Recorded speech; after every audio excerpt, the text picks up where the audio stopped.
they enlist the help of bats, lizards and snakes.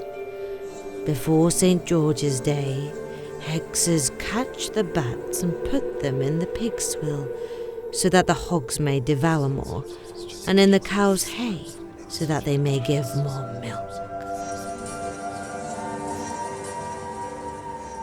Hi, my name is Zdenko Bašić, and I invite you to a magical journey through the forgotten dark mythology of the moon shadows.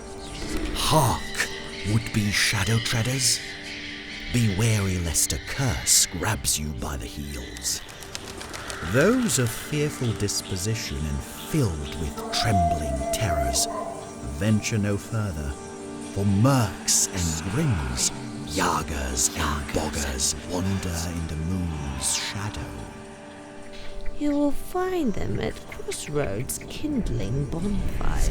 Dark walkers. You could also spy them in the fields, moving and glowing like little blazes.